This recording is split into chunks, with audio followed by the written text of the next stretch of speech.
why Alabama will win the national championship. Reason number one, the defense. Alabama's defense will be better next season. Will Anderson, top defensive player in the country, coming back. Arguably, the number one overall pick for next season will be back, along with Dallas Turner, the best freshman in America. 8.5 sacks, and he only missed 5 games. 5 games he's missed, and 8.5 sacks, way more than what Anderson had back during his freshman season when he played every game, and the most he could have was 7 sacks. That, you can make an argument, the best edge rushing duo in the nation. Not to mention that you bring back nose guard Dallas, DJ Dale. You add in Byron Young, Justin Agbobe will be back. Timothy Smith will be back. You have one of the most experienced defensive lines returning back in the nation. Now, for 2021, it was kind of the same deal. Alabama struggled a little bit, but you saw late into form how valuable that defensive line was. They finished with a top 5, well, I think maybe after the Georgia game, a top 10 rushing defense in the nation. Also, Henry To'o, he's going to be back. Christian Harris, for the most part, we have to wait his announcement. But if Alabama can grab Christian Harris, that will be a huge deal for the Alabama Crimson Tide. But their defense, they will have one of the best front sevens in the nation. And now adding in talents like Jeremiah Alexander, who's been hyped up since his freshman year, 5-star, to also kind of fill in those roles, Alabama will have one of the best defenses in the nation. There are some question marks with their secondary, missing Jalen Armour-Davis and Josh Joe. Both those guys will go up to the NFL. But with DeMarco Hellams and Jordan Battle, one of the best safety tandems in college football, not to mention that you're going to add in a former freshman All-American, one of the best cornerbacks in the nation, Eli Ricks, to your starting roster. And by the way, he was better than Joe and Jalen Armour-Davis. I wish he could have started the national championship, but you will have arguably one of the top cornerbacks entering 2022 in Eli Ricks. So look out for the Alabama Crimson Tide. I forgot to even mention Kool-Aid McKinstry, freshman All-American player. The Alabama Crimson Tide will have one of the best defenses in the nation. The number 2 reason, you have the Heisman Trophy quarterback. Listen, Alabama to win the national championship. A lot of people are going to make fun of Bryce Young for not winning against a walk-on quarterback in Stetson Bennett. But guess what? So did pretty much everybody else, right? A lot of people lost to that backup quarterback, right? Stetson Bennett won a lot of games for that Georgia Bulldogs. However, with Bryce Young, you have the Heisman Trophy quarterback. You have a top 2, top 3 quarterback in the nation returning back for this offense. Bryce Young is going to be a lot more.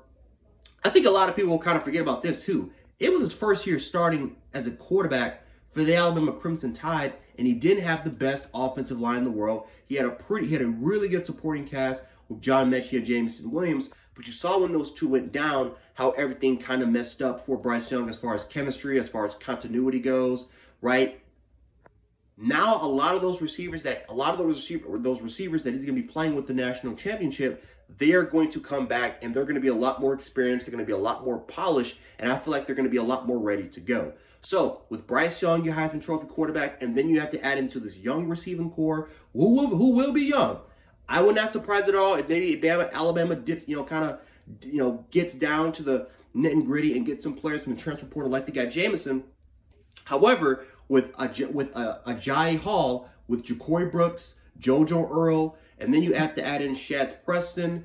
You have to add in Isaiah Bond, Aaron Anderson coming into this class.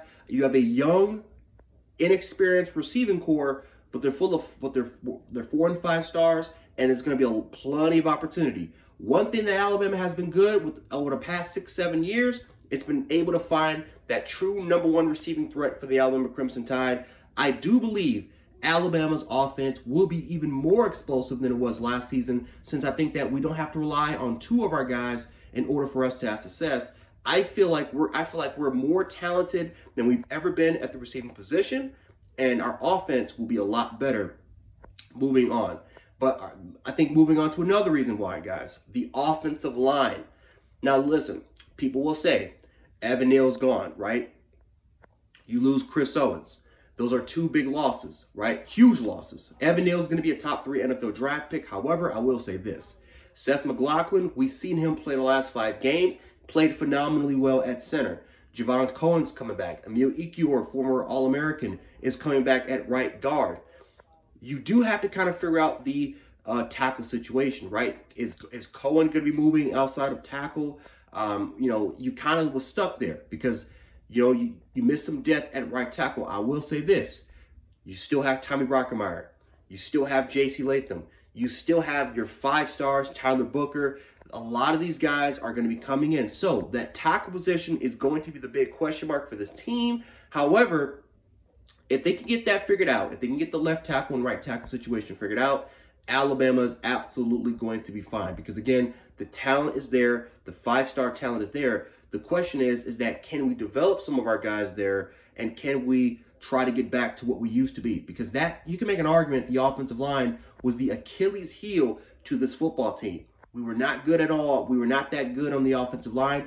We got it together late in the stretch of the season, but I think that Georgia game kind of showed that we have a lot of work to do, a lot of youth, a lot of growing pains, but I do believe that the experience that a lot of these players will have in the offensive line will only make this team better. I think, again, our kicking position, straight with Will Reichert, no worry about that at all. But here's one of the other reasons. The running back position. We were cursed at the running back position. We had 4 dudes, 4, that literally had season-ending injuries. You look at Kamar Ween, you look at Jason McKellen, you look at Rodell Williams. I mean, we were absolutely torn at the running back position. And we only had to rely on Trey Sanders, who I still don't believe wasn't that healthy. Still kind of recovering for his car, for his accident. And then, so really you had Brian Robinson. Brian Robinson was the only dude that was probably the healthiest guy, and it was well known. Now, Brian Robinson is not the most talented back, but he's definitely one of the most hard-working running backs out there. He was the bulldozer, but we didn't really have any home run speed. You really didn't have a running back that can really kind of take the top off of a defense. Well, you bring in a transfer in Jamar Gibbs. Jamar Gibbs from Georgia Tech is one of the best all-purpose backs in the nation. I always regretted Alabama letting go of Alvin Kamara because I knew that Alvin Kamara was going to be special. You have another opportunity with Jamar Gibbs, another Alvin Kamara type of player who you can use in multiple roles. You can use him in the slot. You can use him as a receiving back coming out the backfield. You can line him out wide if you need him to. You can use him as a punt returner or a kick returner. He can run in between the tackles. He can be gritty. Jamar Gibbs is electrifying, and most importantly, he is one of the best running backs in open space when it comes to one-on-one situations or even 1v2 situations. His cutback, his vision, everything about Jamar Gibbs screams that he's going to be an All-American football player. And remember, you're talking about a player that had over 2,000 all-purpose yards at Georgia Tech. That is extremely impressive, especially what he was able to do last season behind a very terrible Georgia Tech football team. Now running behind the Alabama Crimson Tide offensive line, getting some help, playing with the Heisman Trophy winner. It's only going to make the Alabama a lot more stronger. But one of the things that we missed, and Brian Robinson will be missed, we missed a running back that can be a home run hitter with Jamar Gibbs. And then we have to include all the 5-star guys like Kamar Ween and Jason McKellen. Alabama's running back depth room will be a lot stronger, will be a lot better going forward to 2022. I fully believe, guys, that this Alabama football team will go ahead and win the national championship. One of the other reasons that I forgot to mention, guys, motivation. I don't think that these players are going to be taking that loss lightly. A lot of youth, a lot of players for the most part, we were struggling to find an identity. We were struggling to find that Bama standard. Well, now that we lost that national championship, we are not the hunted anymore. We are the hunters. And an Alabama team that has to play at that hunter role is a very, very scary sight to see. But anyway, guys, that's all I got for you guys, at least for this video. I'll be back with more college football content. But anyway, guys, Bama Champs 2022, Roll Tide.